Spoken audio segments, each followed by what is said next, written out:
గురుగారు కన్యా రాశి వారికి ఈ సెప్టెంబర్ 1 నుంచి 15వ తారీఖు వరకు ఎలా ఉంటుందండి? సర్వసాధారణంగా వీళ్ళకి చాలా కాలం నుంచి కేతువు లగ్నంలో ఉన్నాడు. సో కేతువు లగ్నంలో ఉన్నప్పుడు ఏంటంటే ఒక వైరాగ్యము, ఏం చేయాలన్నా చేయలేకపోవడము, లేనట్లయితే ఏదో ఒక ఆటంకాలు జరుగుతూ ఉంటాయి. దాంతోపాటు ఇప్పుడు శుక్రుడు వచ్చి చేరాడు అక్కడ. శుక్రుడు ఈ లగ్నానికి భాగ్య ద్వితీయాధిపతి. ద్వితీయ భాగ్యాధిపతి ఎప్పుడైతే వచ్చి చేరాడో ఇది పర్టికులర్గా ఎటువంటి ఫలితాలు ఇస్తుంది అంటే కొంత ఆధ్యాత్మిక లోకం వైపు తీసుకెళ్తుంది, కానీ ఏదో తెలియని వైరాగ్యాన్ని కూడా ఇస్తూ ఉంటుంది.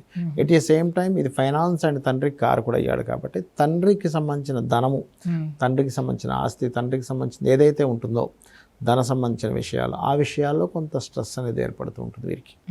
ఆరోగ్య విషయం ఎలా ఉంటుందండి?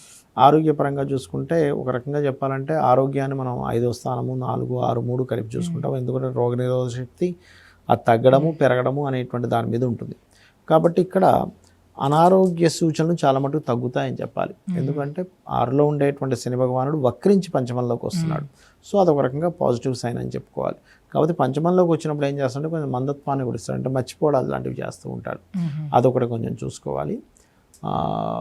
వీళ్ళకి ఆరోగ్యపరంగా ఒక రకంగా చెప్పాలంటే తగ్గుముఖమే ఎక్కువగా ఉంది ఇప్పటి వరకు ఉన్న ప్రాబ్లమ్స్ ఉంటే చూసుకుంటే కనుక ఆరోగ్యపరంగా. కాకపోతే డిప్రెషన్ ఎక్కువగా ఉంటుంది, అది అప్పుడు చూసుకోవాలి లగ్నంలో కేతు ఉన్నందుకు. విదేశీయానం ఛాన్సెస్ ఎలా ఉన్నాయండి? విదేశాలకి మెడికల్ రంగాల కోసం వెళ్ళేటువంటి వారికి, లేదా గవర్నమెంట్ వర్క్ రీత్యా వెళ్తూ ఉంటారు కొంతమంది, లేదా తండ్రి కోసం లేదా తండ్రి మూలంగా వెళ్ళడము, అంటే 12వ స్థానంలో రవి ఉన్నాడు కదా, అందుకని వీటి మూలంగా వెళ్ళేటువంటి ఛాన్సెస్ ఎక్కువ ఉంటాయి. వీరికి వెళ్ళగలుగుతారు కూడా ట్రై చేసుకుంటే. కాకపోతే ఏంటంటే షార్ట్ టర్మ్ ఉంటుంది, లాంగ్ టర్మ్ కాకుండా. ఫైనాన్స్లో ఎలా ఉంటుంది అంటే ఫైనాన్షియల్గా వీళ్ళకి రియల్ ఎస్టేట్ మూలంగా, కన్స్ట్రక్షన్ మూలంగా, ఎడ్యుకేషన్ రిలేటెడ్ వాటి మూలంగా, వీటి మూలంగా ధనయోగాలు ఎక్కువగా ఉన్నాయి. ఎందుకంటే రియల్ ఎస్టేట్ ధనభాగ్య యోగం ఏర్పడింది వీరికి, కాబట్టి వాటి మూలంగా డబ్బులు వస్తాయి. ట్యూషన్స్ చెప్పడం, ట్రైనింగ్ సెంటర్స్ పెట్టడం, వీటి మూలంగా ధనయోగం ఎక్కువ. టీచింగ్ వైపు, కన్స్ట్రక్షన్ వైపు, గైడింగు, మన లేనట్లయితే ఏదైనా ఒక గైడ్ చేసేటువంటి వారు, కన్సల్టెన్సీ సెంటర్స్, వీటి మూలంగా ధనయోగం ఉంది. వీళ్ళు ఏ దేవుడిని ఆరాధిస్తే మంచిదండి? వీళ్ళు ఎక్కువగా కాళికా అమ్మవారిని లేదా వెంకటేశ్వర స్వామిని ఆరాధిస్తే మంచిది. ముఖ్యంగా వెంకటేశ్వర స్వామి, ఎందుకంటే మీకు కన్యారాశి నుంచి పంచమంలో మకర రాశిలో శ్రవణ నక్షత్రం కూడా ఉంటుంది కాబట్టి వెంకటేశ్వర స్వామిని ఆరాధించడం చాలా మంచిది. గురుగారు, జనరల్గా ఇప్పటి వరకు మీరు చెప్పినవి కాకుండా ఇప్పుడు గోచార ఫలితాలు కాకుండా చాలా మందికి డేట్ ఆఫ్ బర్త్ ఉండదు, వాళ్ళందరూ కూడా అసలు ఎలా అప్లై అవుతుంది మనకి అనుకుంటారు. అంటే కామన్గా అందరికీ కలిపి కొన్ని ఉంటాయి కదా, అవి ఏంటంటే చెప్తారా మీరు మాకు? తప్పకుండా అమ్మ. ఫస్ట్ ఆఫ్ ఆల్ ఈ పక్షంలో అందరూ పాటించాల్సింది స్త్రీతో శత్రుత్వం చేయకూడదు, అప్పులకు సంబంధించిన విషయంలో కొంత జాగ్రత్తగా ఉండాలి, ముఖ్యంగా గుర్తుపెట్టుకోండి. అలాగే ఇప్పుడుండే గోచారంలో శుక్రుడు సింగిల్గా ఉండి అంటే కేతుతో కలిసి ఉన్నాడు, కుజుడు దృష్టి ఉంది. దీనివల్ల ఏంటంటే రాబోయే ఒక 2-3 మంత్స్ వరకు కొంచెం అల్లర్లు కానీ, గొడవలు కానీ, డెమాలిష్లు కానీ ఎక్కువగా జరుగుతాయి. అదేవిధంగా మనకి మన కోల్కతాలో ఒక ఇది జరిగింది స్త్రీమూర్తి మీద.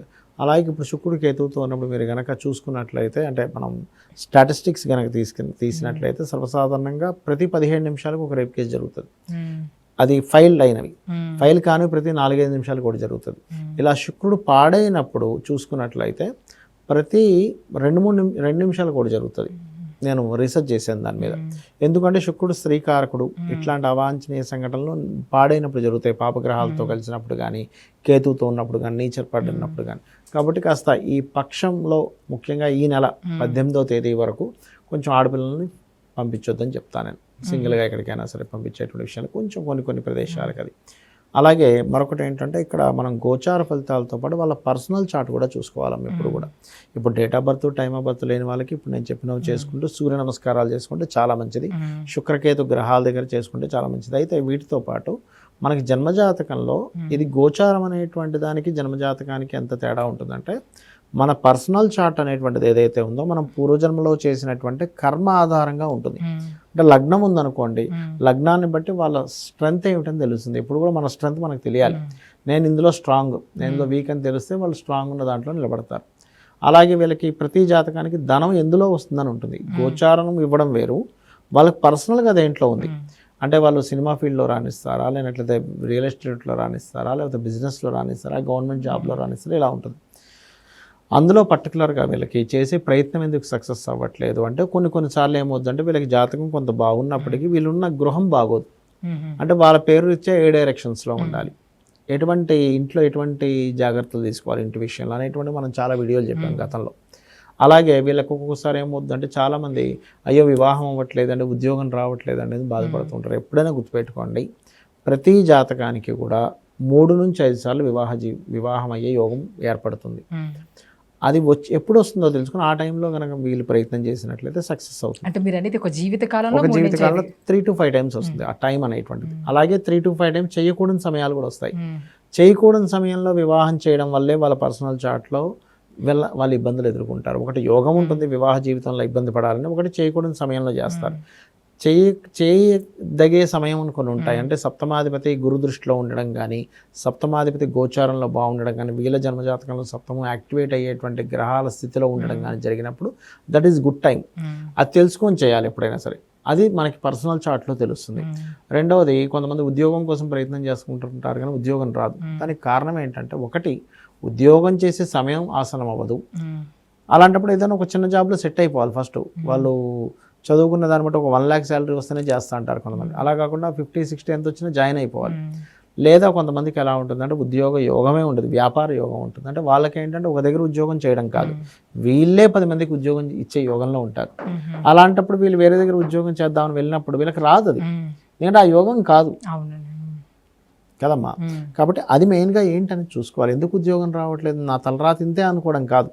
నువ్వు ఇంకో 10 మందికి ఉద్యోగం ఇచ్చే యోగం ఉంది నీది, నీకు ఉద్యోగం ఎందుకు వస్తుంది అంటే ఎంత నేను అనేది ఏంటంటే ఫ్లైట్ టికెట్ అమ్మా, ఫ్లైట్ టికెట్ పట్టుకుని నేను బస్సు ఎక్కుతా అంటే ఎక్కనిస్తారా?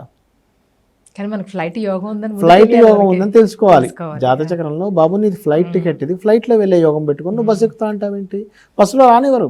అది ఎంత పెద్ద కాస్ట్లీ అయినా 10,000 రూపాయల టికెట్ అయినా, ఏమంటే నేను 10,000 రూపాయలు పెట్టి టికెట్ కొన్నాను, నన్ను బస్సు ఎక్కనివ్వండి అంటే బాబు ఇది కాదురా ఆయన అంటాడు. అట్లాగే వీళ్ళకి 10 మందికి ఉద్యోగం ఇచ్చే యోగం ఉంది, నువ్వు ఉద్యోగం వస్తుంది తిరుగుతున్నావు. ఏమిటి ఎక్కడుంది రాంగ్ అనేది తెలుసుకోగలగాలి, అది దశమాధిపతి చెప్తాడు. అలాగే వ్యాపార యోగం ఉందా, ఒకవేళ ఆ వ్యాపార యోగం ఉంటే ఏ వ్యాపారం చేయాలి? నువ్వు రియల్ ఎస్టేట్ చేస్తావా, టిఫిన్ సెంటరే నడుపుతావా, కన్సల్టెన్సీ సెంటరే పెట్టుకుంటావా, లాయర్గా చదువుకుంటావా, లా కన్సల్టెన్సీ పెడతావా, టీచింగ్ చేస్తావా, ఏంటనేది ఉంటుంది. అంటే గురువా, బుధుడా, శుక్రుడా ఎవరిస్తున్నారో తెలుసుకోవాలి. ఊరికే చాలామంది ఏం చేస్తారంటే వ్యాపార యోగం ఉందని వెళ్ళిపోతారు పొలోమని. అసలు ఏ వ్యాపారం ఉంది? ఇప్పుడు ఒక దగ్గరికి వెళ్ళాలంటేనే ఒక రూట్ అనేది ఉంటుంది, ఎలా వెళ్ళాలి, ఏ రూట్లో వెళ్ళాలని ఉంటుంది గమ్యం చేరుకోవడానికి. అలాగే నీకు ఏ వ్యాపారం ఉందనేది నీ లాభాధిపతి చెప్తాడు. అలాగే కొంతమందికి ఉద్యోగాలు ఇక్కడ రావట్లేదని బాధపడతారు కానీ వాళ్ళ జన్మజాతకంలో విదేశీ యోగాలు ఉంటాయి. సో విదేశాల్లో ఉద్యోగం చేసే యోగం ఉంటుంది అట్లా. అయితే ఇక్కడ మనకి సందేహం కలుగుతుంది చాలామందికి, మరి జన్మజాతకంలో ఏముంటే ఈ గోచారం, పక్ష ఫలితాలు, వార ఫలితాలు, మాస ఫలితాలు ఎందుకు చెప్పుకుంటున్నామని. ఈ ఫలితాలు, ఈ పక్ష ఫలితాలు అంటే ఏమిటంటే బయట ఉండే కండిషన్. ఇప్పుడు మనం ఒక దగ్గరికి వెళ్ళాలమ్మా, నార్మల్గా ఎర్లీ మార్నింగ్ కార్ వేసుకుని వెళ్తే 1/2 అవర్లో వెళ్ళేది ట్రాఫిక్ టైంలో 1.5 hour పట్టొచ్చు. అప్పుడు మనం ఏం చేస్తాం, క్యాలిక్యులేట్ చేసుకుంటాం, లేదంటే 1 గంటన్నరలో వస్తామని చెప్తాం. అంటే ఏమిటి, బయట ఉండే కాలంతో కూడా మనకు సంబంధం ఉంటుంది. అంతే డిస్టెన్స్ అదే కారులో వెళ్ళే సమయాన్ని బట్టి మారిపోతుంది. మనకి 1/2 అవర్లో వెళ్ళేది గంటన్నర పడుతుంది. అది ఎట్లాగో ఇప్పుడు కాలం ఇలా ఉంది, ఇప్పుడు మీ ధనాధిపతి గోచారంలో ఇలా ఉన్నాడు కాబట్టి మనీ విషయంలో జాగ్రత్తగా ఉండండి. మీ సప్తమాధిపతి ఇలా ఉన్నాడు కాబట్టి ఈ రకంగా ట్రై చేయండి. మీ దశమాధిపతి ఇలా ఉన్నాడు కాబట్టి వేరే దగ్గరికి వెళ్ళి ట్రై చేయండి. అంటే కాలం ఇలా ఉంది అని చెప్పడం ఈజ్ గోచార ఫలితం. ఇప్పుడు సీజన్ బట్టి మనం కొన్ని బిజినెస్లు చేస్తూ ఉంటారు. స్కూల్ టైంలో స్కూల్ బ్యాగ్స్ అమ్ముడుపోతాయి, అయిపోయాక ఎవడు కొనుక్కోడు. అలాగే కాలం అనేది సీజను, కాలం చెప్పేది గోచారం. ఈ రెండింటిని ఎవరైతే కలుపుకొని చూస్తారో వాళ్ళు కంప్లీట్ బెనిఫిట్ పొందుతారు, అందులో ఎటువంటి సందేహం లేదు. పర్సనల్ చార్ట్, గోచారం చూసుకుంటూ వెళ్ళినట్లయితే అంటే మన శక్తి ఏంటి, మనకున్న వనరులు ఏంటి, బయట ఉండేటువంటి వాతావరణం ఏంటి, ఈ రెండింటిని బేరేజ్ చేసుకున్నప్పుడే కదా ఏ బిజినెస్ అయినా, ఏ ప్లానింగ్ అయినా అసలు సెట్ అయ్యేది. ఈ రకంగా చూసుకోవాలి. ఇవి చూసుకుంటూ ఎవరైతే వెళ్తారో ఖచ్చితంగా బాగుంటుంది. అది